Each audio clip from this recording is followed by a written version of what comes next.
नमस्कार. प्रसार माध्यम या चॅनलमध्ये आपलं सर्वांचं मनपूर्वक स्वागत.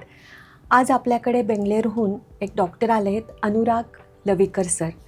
यांचं खरं म्हणजे ते डॉक्टर आहेत, पोटविकार तज्ज्ञ आहेत. मणिपाल हॉस्पिटलमध्ये ते काम करतात. पण आज आपण त्यांची मुलाखत घेणार आहोत, एक लेखक म्हणून आणि एक साहित्यिक म्हणून. त्यांचं 2024मध्ये पुस्तक प्रकाशित झालं होतं. राजहंस प्रकाशनने ते पहिलं पुस्तक प्रकाशित केलं होतं, वसुंधरेचे शोधयात्री म्हणून. आणि त्या पुस्तकाला जवळजवळ संपूर्ण राज्यभरातून 5 पुरस्कार मिळाले होते आणि लक्षवेधी साहित्य म्हणून त्याची खूप मोठ्या प्रमाणामध्ये चर्चा झाली होती. असं हे पुस्तक घेऊन ते आले. त्याच्यानंतर आत्ता कालच त्यांचं आणखी एका नव्या पुस्तकाचं प्रकाशन झालेलं आहे, पुस्तके साद आणि दाद या पुस्तकाचं. तर या दोन्ही पुस्तकांचा त्यांचा प्रवास कसा होता, कशा पद्धतीने त्यांनी लेखन केलं, या सगळ्या गोष्टींमागे त्यांची स्वतःची मोटिवेशन काय होता, हेतू काय होता, हा सगळा आपण आज प्रवास त्यांचा जाणून घेणार आहोत आणि त्यांच्याशी छान गप्पा मारणार आहोत. नमस्कार सर. नमस्कार. खूप छान वाटतं आहे तुम्ही आज या स्टुडिओमध्ये आमचे आलेले आहात, खास बेंगलोरवरून आलेले आहात. आणि डॉक्टर म्हणून तुमचं एक अतिशय धावपळीचं सगळं पूर्ण आयुष्य असतं आणि त्याच्यामधून तुम्ही कुठेतरी पुस्तकांसाठी वेळ काढता आणि पुस्तकं लिहिता. हे सगळं खूप कौतुकास्पद आणि खूप छान वाटतं हे सगळं. जेव्हा मी बघितला तुमचा सगळा बायोडाटा, तुमची पुस्तकं बघितली, तुमचं यूट्यूब चॅनलवरच्या काही मुलाखती ऐकल्या आणि एक उत्सुकता निर्माण झाली तुमच्याशी गप्पा मारण्याची. खूप छान वाटलं मला हे. सगळ्यात पहिलं मला कुतूहल हे वाटलं, तुम्ही मूळचे नांदेडचे आहात आणि तिथून तुमचा प्रवास बेंगलोरकडे. तर नांदेड ते बेंगलोर असा हा प्रवास आहे. तुमचं शिक्षण मुळात डॉक्टर म्हणून संपूर्ण शिक्षण नांदेडमध्येच झालं? नाही, माझं 1ली ते 12वीपर्यंतचं शिक्षण नांदेडला झालं आहे. त्यानंतर माझं MBBS पर्यंतचं शिक्षण हे गव्हर्मेंट मेडिकल कॉलेजला झालं आहे लातूरला. त्यानंतर MD मी केलं नागपूरहून. आणि माझं गॅस्ट्रोएंट्रोलॉजीचं जे शिक्षण आहे, सुपर स्पेशालिटी, ही मी म्हैसूरला केली. आणि तिथून मग माझा कर्नाटकमधला प्रवास चालू होतो. ओके. तिथून मग मी माझं गॅस्ट्रोएंट्रोलॉजीचं शिक्षण झाल्यानंतर 1 वर्ष सेंट जॉन्स हॉस्पिटल जे आहे बेंगलोरचं, तिथे असिस्टंट प्रोफेसर म्हणून काम केलं. आणि त्यानंतर मग काही वर्ष मला एक कॉर्पोरेट हॉस्पिटलमध्ये काम करण्याचा अनुभव हवा होता. त्याचवेळी कोविड काळ पण होता आणि त्यावेळी पैशाची गरज पण होती. म्हणून मग रायपूरला मला तशी संधी मिळाली, तर मी छत्तीसगडमध्ये गेलो, रायपूरमध्ये. तिथे काम केलं. त्यानंतर काही दिवस परत नांदेडमध्ये माझ्या मूळ गावी प्रॅक्टिस केली. या काळामध्ये माझ्या पत्नीचं शिक्षण, मुलाचं शिक्षण हे चालू होतं बेंगलोरला. आणि ते संपल्यानंतर मी परत बेंगलोरला गेलो. तुम्ही सुरुवातीपासून लिहित होता की डायरेक्ट तुम्ही हा प्रोजेक्ट घेतला लिहायला आणि लिहायला लागलात? नाही, मी काय असं कधी ठरवलं नाही की आपण लेखक होणार किंवा लिहित जाऊ, असं काही माझे प्लॅन्स नव्हते. मला वाचनाची आवड मात्र खूपच होती. खूप मी वाचायचो. आणि एकदा असं झालं की माझ्या मुलाला मी गोष्ट सांगितली आणि ती गोष्ट कोलंबसची होती. कोलंबस कुठून निघाला, त्याचा प्रवास कसा होता, समुद्रात प्रवास करताना त्याला काय अडचणी आल्या, आणि त्या गोष्टीमध्ये तो मुलगा, मी, माझी पत्नी असे आम्ही इतके इन्व्हॉल्व झालो होतो की त्याच्यात आमचा 1-1.5 तास कसा गेला हे आम्हालाही कळलं नाही. मग त्यावेळी मला असं वाटलं की that was a moment of realization की हे इतकं जर इंटरेस्टिंग वाटत असेल तर आपल्याला हे लिहिलं पाहिजे. म्हणून मी ते लिहिलं. आणि त्याच्यानंतर असं वाटलं की याच्यासारखे अजून इतरही खलाशी असतील, त्यांचाही प्रवास असेल, म्हणून मग त्यांच्याबद्दलही लिहित गेलो. आणि अर्थातच ते काही लिहिणं सोपं नव्हतं. त्यांच्याबद्दल मला संशोधन करून लिहावं लागलं की हा प्रवास नेमका सुरू कसा झाला, सुरू कुठून झाला, कुणामुळं झाला, संशोधन मोहिमा, या शोध मोहिमा होत्या त्या कशा चालू झाल्या. असं करत करत मी मागे गेलो आणि ते लिखाण वाढत गेलं. आणि त्या लेखांची संख्या एवढी झाली की मग ते पुस्तक होईल असं वाटलं. हे संपूर्ण लिहिताना वेळ किती लागला? लिहिताना मला जवळजवळ 5 वर्ष लागली. कारण त्याचं असं आहे की मी ज्या वेळेला लिहायला सुरुवात केली तेव्हा मी रेसिडेंट डॉक्टर होतो. म्हणजे फुल टाईम हॉस्पिटलमध्येच राहून काम करणारा डॉक्टर. आणि त्यावेळेला इमर्जन्सीज असतात. तुमच्या सलग 2-2, 3-3 दिवस रात्र काम करावं लागतं. आणि त्यावेळेला आम्हाला एका युनिटला एकच रेसिडेंट डॉक्टर असायचा गॅस्ट्रोएंटरोलॉजीत. तर कामाचं लोड पण खूप होतं. तर तो खूपच त्रासदायक काळ असतो कुठल्याही डॉक्टरच्या आयुष्यातला. लेखनाला सुरुवात त्या काळात झालेली आहे. आणि हळूहळू नंतर तो टेम्पो कोरोना काळात सुरू झालं का? नाही, त्याच्या आधीच्या काळात 2018ला हे लेखन चालू झालं. आणि करोना काळ हा इतर त्यावेळी जबाबदारी उलट तुमच्यावरच जास्त होती. मला तेच सांगायचं की इतर लेखकांसाठी करोना काळ हा चांगला काळ होता कारण त्यांना भरपूर वेळ होता. पण डॉक्टरांसाठी करोना काळ हा काही लिखाणाचा काळ म्हणजे रिकामा वेळ मिळणारा, रिकामा वेळ देणारा काळ नव्हता. त्यावेळी त्या काळात डॉक्टरांवरची जबाबदारी ही जास्त होती. त्यामुळं कामाचा बोजा त्या काळात डॉक्टरांवरचा जास्त होता. पण समहाऊ माझ्याकडनं ते घडलं असं म्हणावं लागेल. हा विषय खूप मोठा आहे. त्याच्यातून काय तुम्हाला नेमकं वाचकांना सांगायचंय, तर त्याचं डिझाईन कशा पद्धतीने तुम्ही केलं? नाही, आधी मी ही पुस्तक लिहित असताना याचा आराखडा ठरला नव्हता. हे जसं त्याचं लेखन होत गेलंय त्याच्यानंतर हे हळूहळू इव्हॉल्व्ह होत गेलंय. आधी माझ्या डोक्यात फक्त हे जे शोधयात्री आहेत त्यांच्याबद्दलचे माहिती देणारे लेख इतकाच त्याचं स्वरूप असावं असा विचार होता. पण नंतर मला असं वाटलं की ते तर ऑलरेडी इंटरनेटवरती हे सगळं माहिती आहे. मला तेच विचारायचं होतं की वेगळे पण काय या पुस्तकाबद्दल? तुम्ही त्याच्यातनं वेगळं काय सांगताय, मग त्याच्यातनं नवीन काय मिळालं हे सुद्धा मी सांगायला सुरुवात केली.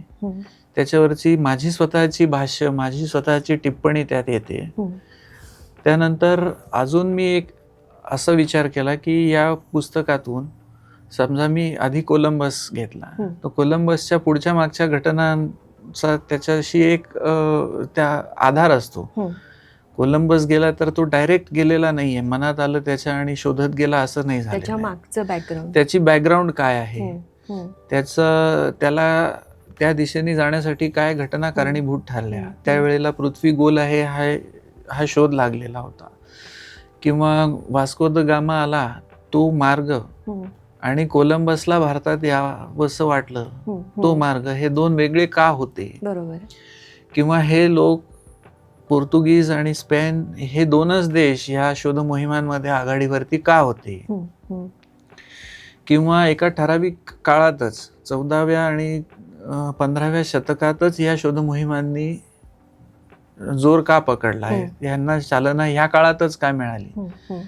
तर त्याला चालना मिळण्याचं कारण असं आहे की त्याला धर्मयुद्धांची पार्श्वभूमी आहे. म्हणजे ख्रिस्ती आणि इस्लाम या दोन धर्मियांमध्ये जी धर्मयुद्ध झाली त्यामुळे आफ्रिका खंडाचा पूर्ण उत्तर भाग हा इस्लामच्या अंमलाखाली आला होता, पूर्ण मध्य आशिया इस्लामच्या अंमलाखाली आला होता, आणि इस्तंबूलचा जो एक भाग आहे म्हणजे त्याला आधी कॉन्स्टँटिनोपल म्हणायचे, तो सुद्धा इस्लामी वर्चस्वाखाली आला. त्यामुळे युरोपमधनं आशिया आणि आफ्रिका खंडाशी चालणारा जो व्यापार होता, जमिनी मार्गावरनं चालणारा जो व्यापार होता, तो पूर्णपणे बंद पडला. आणि आपल्याला हे माहिती आहे की युरोपचे जे देश आहेत ते व्यापारावरती अवलंबून असलेले देश आहेत. भारतासारखे ते काही कृषीप्रधान देश नाहीत. मग आता जर युरोपने आशिया आणि आफ्रिकेशी व्यापारच केला नाही तर ते खातील काय. आणि त्यावेळेला युरोप, आशिया आणि आफ्रिका हे तीनच खंड माहिती होते.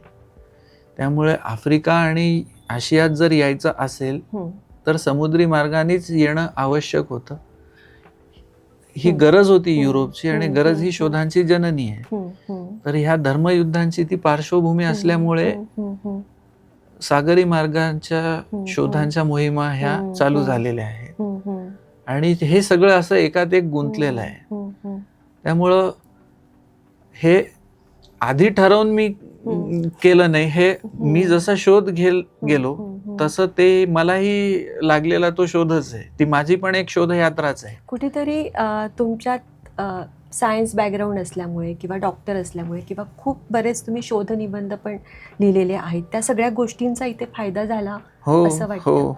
होतोच ना. कारण हा रिसर्च माइंड जे आहे ना ते तुमच्यात मुळात आहे का या सगळ्या गोष्टींमुळे आहे?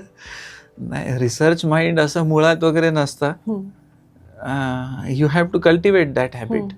असं आपण बाय बर्थ काही घेऊन येत नाही. माझे जे गुरु होते मेडिसिनचे किंवा गॅस्ट्रोएंटरॉलॉजीचे, त्यांच्यामुळे मला या गोष्टीची एक सवय लागली आणि तो सायंटिफिक टेम्परामेंट डेव्हलप व्हायचा एक तो त्या पद्धतीने विचार करायची सवय लागते किंवा आणि त्या पद्धतीने तुम्ही जर विचार करत गेलात किंवा तुम्ही स्वतःला प्रश्न विचारत गेलात आणि त्यांची उत्तरं शोधत गेलात तर बऱ्याच गोष्टींचा उलगडा आपोआप होत जातो.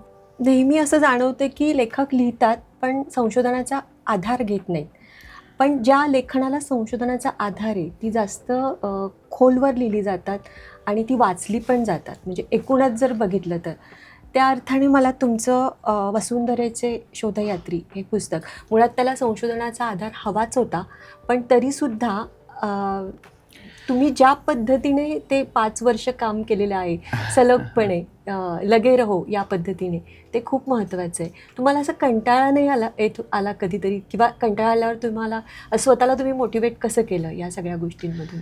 नाही, कंटाळा तर येतोच ना, असं नाही आहे.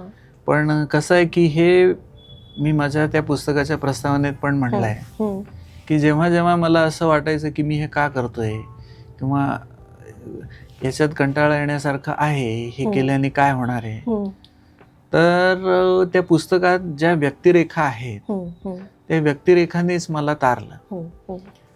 समजा कोलंबसने हा प्रश्न स्वतःला विचारला असता की ह्याच्यातनं मला काय मिळालं, किंवा सुंदर, ग्रेट, मॅगेलॅनला काय मिळालं, तर तसं रूढ अर्थाने जर विचार केला, आपण लौकिक यशाचा जर विचार केला तर त्यांना काहीच मिळालेलं नाही. पैसा, त्यांच्या आयुष्य काळात त्यांना पद, पैसा, प्रसिद्धी, प्रतिष्ठा हे काही मिळालेलं नाही. कोलंबसला त्याच्या आयुष्याच्या शेवटी अवहेलना, तुरुंगवास भोगावं लागलंय. मॅगेलानचा जीव गेलाय. बार्थोलोम्यू डायस वादळाशी झुंज देताना मृत्युमुखी पडलाय. जेम्स कुक मारला गेलाय. आधीच्या शोधयात्रेत जे लोक त्याला देव म्हणून पूजतात त्यांच्या हातात त्याला मृत्यू आलेला आहे. तर असे प्रश्न आपल्याला फार स्वतःवरती आपण वरचढ होऊ देऊ नयेत असं वाटतं.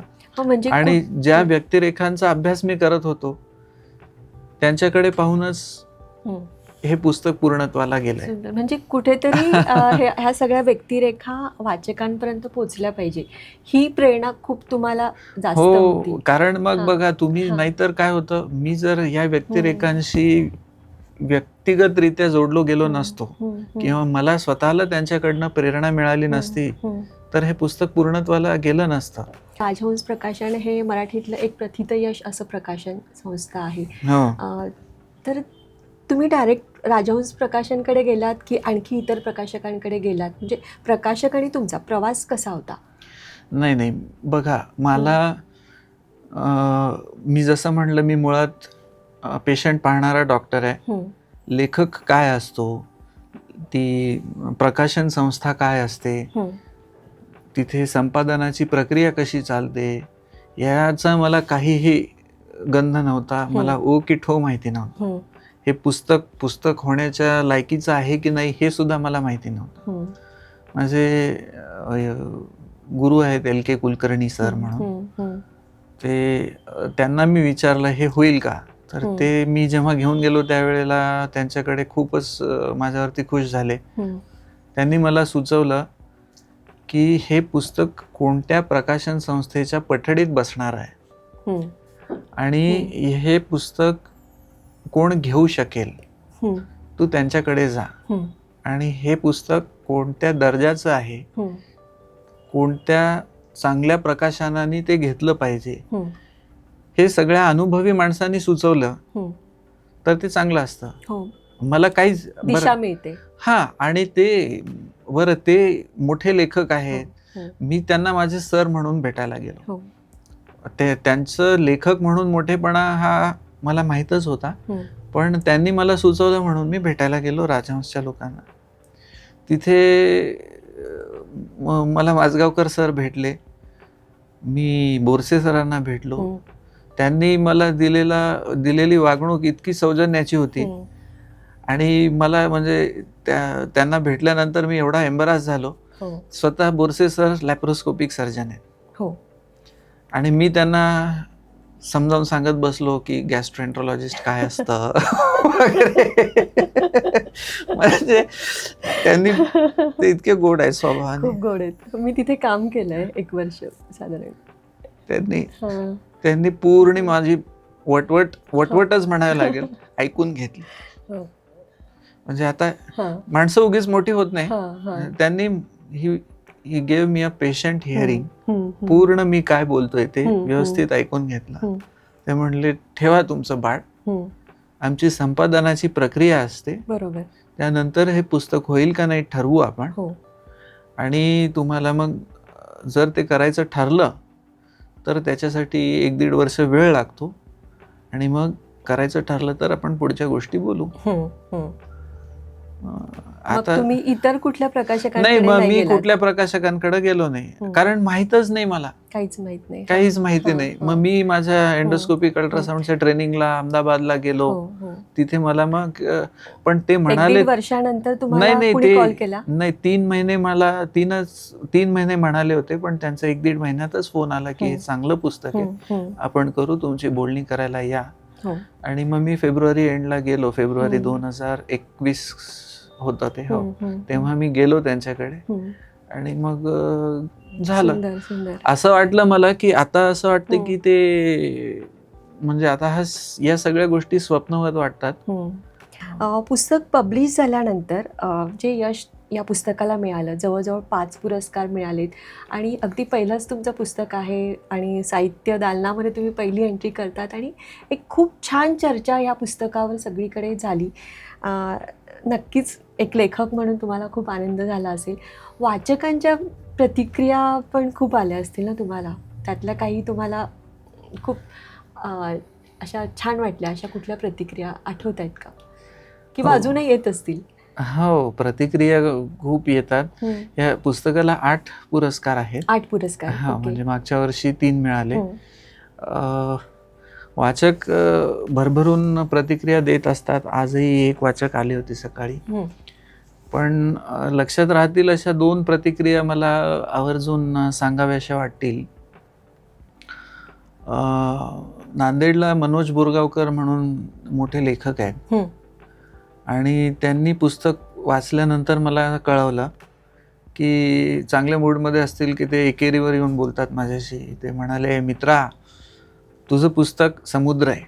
म्हणजे समुद्र कसा असतो, खोल असतो, समुद्रात खूप गोष्टी सामावून घ्यायची शक्ती असते, समुद्रात खूप गोष्टी मिळतात आपल्याला, आणि समुद्रात खोलवर जरी गेलो नाही, नुसतं काठावर उभं जरी राहिलं समुद्राच्या काठाशी, तरी आपल्याला नुसतं फिरताना पण बीचवरती खूप गोष्टी मिळतात.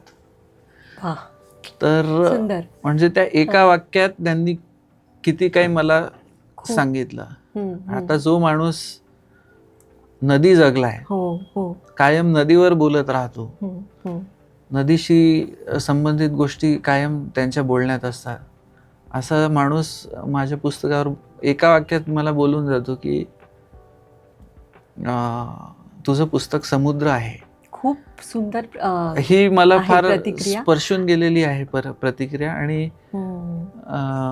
बेंगलोरला एक आमचे स्नेही आहेत, अशोक हवालदार म्हणून, त्यांनी माझं लेखन वाचल्यानंतर की इतरही काही गोष्टी ते वाचतात माझ्या, मला कळवलं होतं की तुझ्या लेखनात, तुझं लेखन वाचून मला नरहर कुरुंदकरांची आठवण झाली. आता ती म्हणजे खूपच मोठी गोष्ट आहे. मी काही फार त्या गोष्टीला सिरियसली घेत नाही, पण असं कुणाला थोडंसं जरी वाटलं की नरहर कुरुंदकरांची आठवण झाली काहीतरी अंश, अंशाने का होईना, शतांशाने का होईना, सहस्त्रांशाने का असेना, तर ती माझ्यासाठी खूपच मोठी कॉम्प्लिमेंट आहे. खूप खरोखर आहे, खूप मोठी. आणि ते करेक्ट आहे. म्हणजे लोक उगीचच नाही बोलणार. हे पुस्तक झाल्यानंतर तुम्ही आता वळला आहात नवीन पुस्तकाकडे. कालच नवीन पुस्तक आपण मी पण त्या प्रकाशन कार्यक्रमात होते आणि भाग्यश्री प्रकाशन ते पुस्तक प्रकाशित त्यांनी केलं. पुस्तके, साद आणि दाद हे पुस्तक आहे. आणि हे पुस्तक अगदी तुम्ही वेगळ्याच पठडीमध्ये आता आलेलं आहात. आधीचं सगळं संशोधनपर असं ते पुस्तक होतं आणि हे पुस्तक जे आहे ते इतर जे लेखक आहेत त्या लेखकांनी लिहिलेली जी पुस्तकं आहेत, म्हणजे जवळजवळ 2000 वर्षांच्या कालखंडातली ज्या घडामोडी घडलेल्या आहेत भारत देशामध्ये आणि त्याच्याबद्दल लेखकांनी जे काही लिहिलेले आहे अशी ही सगळी पुस्तकं आहे. हे पुस्तक का लिहावंसं वाटलं? अगदी वेगळ्या धाटणीचं हे पुस्तक आहे. नाही, असं जसं पहिलं पुस्तक मी काही ठरवून लिहिलेलं नाही आहे, तसंच हे पुस्तक सुद्धा मी आधी ठरवलंय आता आपण असं करूया आणि मग त्याचं स्केलेटन ठरवलं, स्ट्रक्चर ठरवलं आणि लिहित गेलो, असं काही नाही झालं. ते माझ्याकडनं आपसूक होत गेलेलं आहे. या मला आवडलेल्या पुस्तकांच्या आस्वादक समीक्षांचं संकलन असं ह्या पुस्तकाचं स्वरूप आहे. आणि त्याच्यामध्ये वेगवेगळ्या 37 पुस्तकांवरचे आस्वादक समीक्षापर लेख आहेत. भाग्यश्री प्रकाशननी ते काल प्रकाशित केलंय. मला आनंद आहे त्या गोष्टीचा. वाचन सुटलेलं आहे किंवा ज्या वाचकांना परत एकदा वाचनाला सुरुवात करायची किंवा नव्याने सुरुवात करायची अशा वाचकांसाठी हे पुस्तक खूप महत्त्वाचं आहे. आणि हे पुस्तक नक्कीच वाचनाची आवड पण विकसित करेल. आणि ही पुस्तकं ज्या पुस्तकांवर तुम्ही लिहिलेलं आहे ती पुस्तकंसुद्धा त्यांना वाचाविषयी वाटतील अशा पद्धतीने त्यांनी छान त्याचं वर्णन केलं. जत्राटकर सर आले होते. त्यांनी एक छान मांडलं होतं की कुठलीही भूमिका घेऊन तुम्ही लिहिलेलं नाही आहे. ते पण फार महत्त्वाचं होतं. रणधीर शिंदे सर त्यांनीही आपली भाषणामध्ये ते म्हणाले की हे पुस्तक आत्तापर्यंतच्या ज्या काही समीक्षा लेखन जे काही झालेलं आहे त्या सगळ्या समीक्षा लेखनांमध्ये हे पुस्तक खूप वेगळं आहे, वैशिष्ट्यपूर्ण आहे. एक तोचपणा जो काही आला होता समीक्षा लेखनामध्ये त्याला छेद देणारं हे पुस्तक आहे असं त्यांनी खूप छान या पुस्तकाचं बद्दल ते बोललेले आहेत. नाही, मला असं वाटतं त्याचं कारण हे आहे की मी वर्गात बसून समीक्षा शिकलेली नाही. आणि मला जे वाटलं ते मी समीक्षा पुस्तकं वाचलेली नाहीयेत. समीक्षा काय असते हेच माहिती नाहीये मला. समीक्षा त्याला म्हणतो आपण, पण त्या पुस्तकावर जे माझे विचार आहेत ते मी मांडले. एक निखळ वाचक म्हणून. करेक्ट. त्यामुळे हे पुस्तक लोकांना जास्त आवडतंय, अपील होतंय. कुठलाही एक भूमिका घेऊन न लिहिल्यामुळे, कुठला तरी एक असा टान्स घेऊन न लिहिल्यामुळे हे पुस्तक जातंय आणि ते वाट दाखवतंय. शक्य. एक आत्ता ही 2 पुस्तकं झाली. आता नवीन आणखी कुठलं लिखाण चालू आहे किंवा लिहिणार आहेत? नवीन माझा असा प्रयत्न आहे की भारत देश हा एक देश म्हणून कसा आकाराला आला, त्याच्या सीमा कशा आकाराला आल्या आणि सीमावर्ती भागातले जे प्रश्न आहेत ते का आणि कसे आहेत यांचा धांडोळा घेणारं एक पुस्तक आपण घ्यावं. जसं काल रणधीर शिंदे सरांनी जसं सांगितलं की तुम्ही एक मोठा प्रोजेक्ट घ्या आणि त्याचा विचार करून तसं एक पुस्तक तुम्ही लिहा. सुरुवात केली आहे. ते पुस्तक अर्ध्यात आलंय. ओके. त्यात कुठले कुठले भाग तुम्ही घेतलेले आहेत? त्यात बघा, भारतीय उपखंडाला भारतीय उपखंड का म्हणतात? जगातला कुठलाही प्रांत असा नाहीये की जो उपखंड ज्याला म्हणलं जातं. Why only Indian subcontinent is referred as Indian subcontinent. त्यानंतर तिथून सुरुवात करतोय. त्यानंतर आर्यावर्त म्हणजे काय, ब्रह्मावर्त म्हणजे काय, आणि मग हळूहळू असं करत भारताचा ड्युरांड रेषा आणि तिथून मॅकमोहन लाईन, भारताच्या सागरी सीमा आणि त्यानंतर ड्युरांड रेषेची रॅडक्लिफ रेषा होऊन पाकिस्तान वेगळा कसा झाला आणि असं सगळा तो एक म्हणजे प्रयत्न आहे. इतिहास आणि भूगोल या असं दोन्हीचं मिश्रण असलेला एक हम्म. प्रकल्प आहे, ज्याच्यामध्ये भारताबद्दलची समज, भारताच्या सीमांबद्दलची समज वाढवणारा ते पुस्तक असावं असा प्रयत्न आहे. मग त्यात आत्ताच्या ज्या काही समस्या आहेत ते पण त्याच्यामध्ये तुम्ही घेतले? तो आता किती ते कसं होतंय चालू आहे. म्हणजे सुरुवात केली, अजून सुरुवात त्याचा केली एंड आहे. बाकी आहे, किंवा एंड कसा व्हायचा आहे ते अजून ते काय, निश्चित नाहीये. ते मी आधी ठरवत नाही काही. मगाशी तुम्ही म्हणालात की तुमचं पुस्तक जे तुम्ही पहिलं लिहिलं ते तुम्ही तुमच्या मुलाला गोष्ट सांगणं या प्रक्रियेतून ते पुढे पुस्तक घडलं. हो.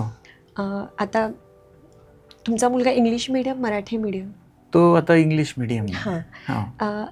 तर ही जी नवीन जनरेशन आहे, नवीन मुलं आहेत, इंग्लिश मीडियममधून शिकतात, तर कुठेतरी मराठी पुस्तकं वाचणं खूप बंदच झालं आहे. तर तुम्ही लेखक म्हणून ही जी नवीन मुलं आहेत त्यांनी ती पुस्तकं वाचली पाहिजे, तर लेखक म्हणून तुम्ही या गोष्टीचा काय विचार, किंवा लेखक म्हणून तुम्ही लिहिताना तुमच्या डोळ्यासमोर नवीन पिढी असते का, किंवा कोण असतं वाचता, म्हणजे हा जो आपला वाचक वर्ग बरोबर आहे. वसुंधरेचे शोधयात्री हे लिहित असताना सुद्धा माझ्या पुढे हा प्रश्न होता. त्या पुस्तकाचं किंवा त्या लेखनाचं स्वरूप हे मी असं ठेवलेलं नाहीये की ते फक्त मुलांसाठी असावं. त्याचा टोन लिखाणाचा हा मोठ्यांसाठीचा आहे. जरी ते पुस्तक किंवा त्याची पार्श्वभूमी ही मुलाला गोष्ट सांगण्याची असली तरी ते पुस्तक मुलांसाठीचं नाही आहे. म्हणजे त्याचा टोन हा मोठ्या माणसांचा आहे. त्याची भाषा किंवा त्याच्यातली शैली ही कुमारांसाठी किंवा शालेय जीवनातल्या मुलांसाठीची नाही आहे. थोडीशी तिची भाषा हे जड आहे, ती मी अजूनही कमी करू शकलो असतो असं वाटतं मला. पण हा विचार आपण केला पाहिजे की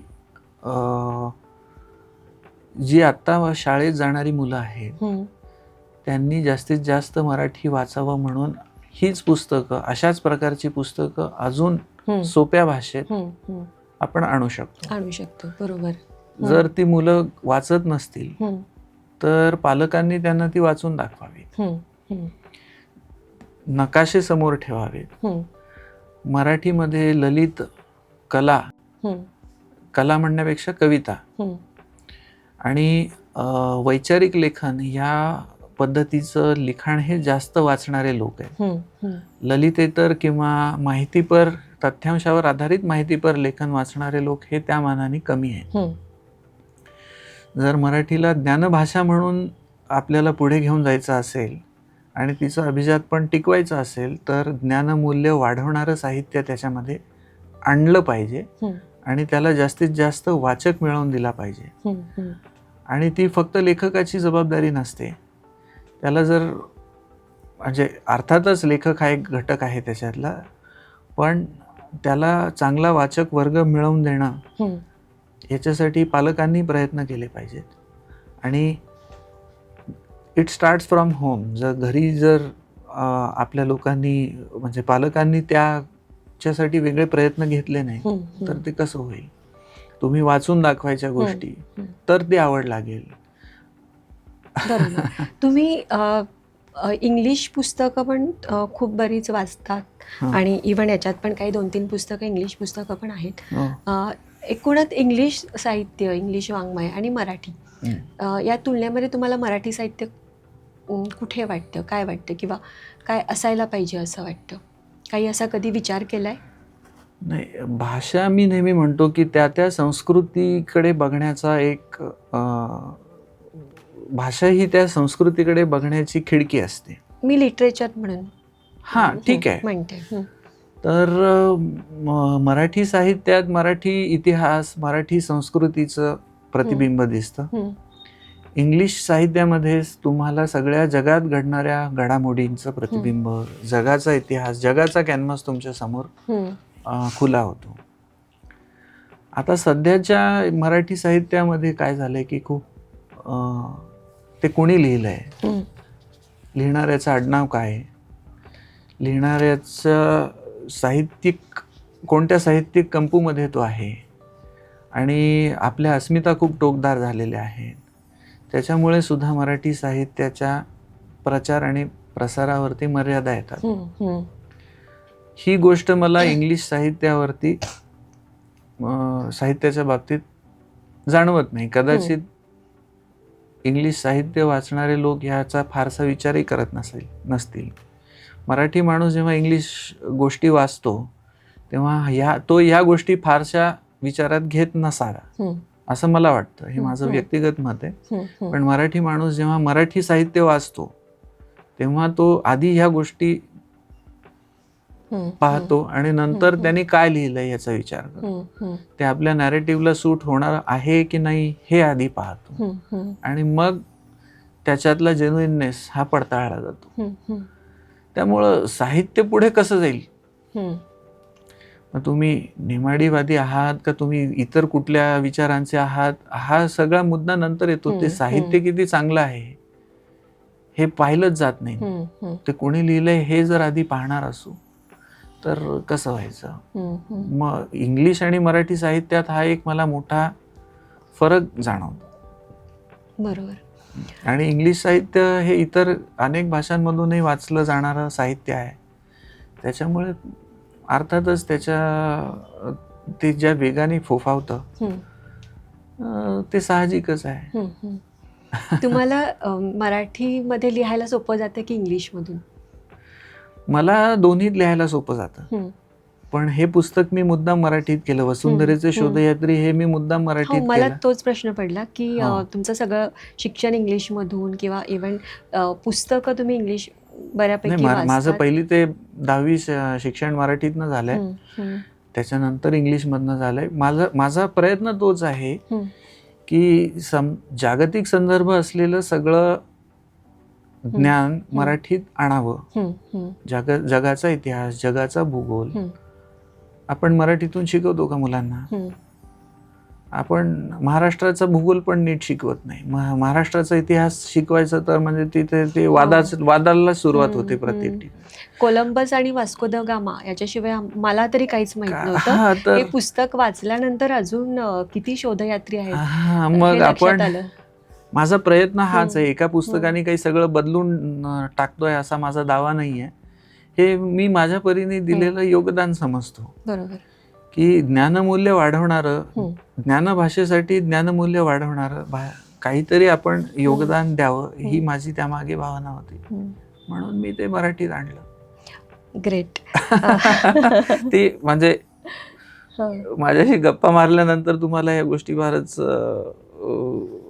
हास्यास्पद वाटतील. मी इथे आलात आणि खूप छान आपण गप्पा मारल्या. खूप मजा आली. माझ्या काही प्रश्नांच्या रॅपिड फायर प्रश्नांची पण तुम्ही खूप छान उत्तरं दिली. आपलं जे प्रसार माध्यम चॅनल आहे याच्यातर्फे आणि माझ्यातर्फे माझंच एक पुस्तक आहे प्रेम म्हणजे.